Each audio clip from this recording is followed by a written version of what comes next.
ሰላም ጋይስ ቢጊ ነኝ።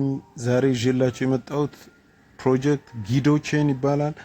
ጊዶቼን ምርጥ ከሆኑ የብሎክቼን ፕሮጀክቶች መካከል አንደኛ ላይ ደረጃ ላይ ማስቀምጠው ነው።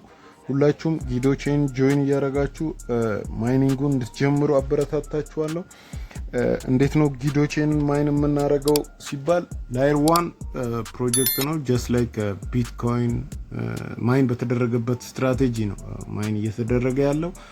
ምንድነው ሬጂስተር እናደርጋለን። ከዛ ክሌም የምናደርገው በ24 ሰዓት ነው። እንደማንኛውም ፕሮጀክቶች በፊት እንደምንሰራቸው ከ24 ሰዓት በኋላ መተን ማይን ያደርግልንን ክሌም እናደርጋለን።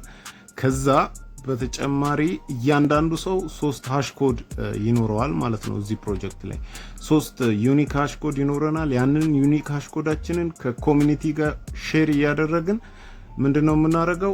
እነሱ የእናንተን ኮድ ሰብሚት ያደርጋሉ። እናንተ ደግሞ የሌሎችን ሰዎች ኮዶች ሰብሚት እያደረጋችሁ ኤርድሮፕ ኤሊጂቢሊቲያችሁን ከፍ ማድረግ ትችላላችሁ ማለት ነው። ኤርድሮፕ ኤሊጂቢሊቲያችሁ 100% ሲሆን ኬዋይሲ ይከፈትላችኋል። ኬዋይሲ ቀድሞ ያደረገ ሰው ቀድሞ ገንዘብ ያንቀሳቀሳል ማለት ነው። ግልጽ ነው።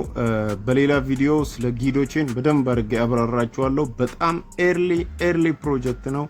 30 ምናምን ሺህ ሰው ነው አሁን እየሰራ ያለው። እንደምታዩት እዚህ ጋር 200 ምናምን ሰዎች ብቻ ቬሪፋይ ሆነዋል። ከነዚህ ሰዎች መካከል እንድንገባ ነው እየጋበዝኳቸው ያለሁት። ሌትስ ጎ ዩዝ ኢንቪቴሽን ኮድ ኤንድ ስታርት ማይኒንግ ጋይስ።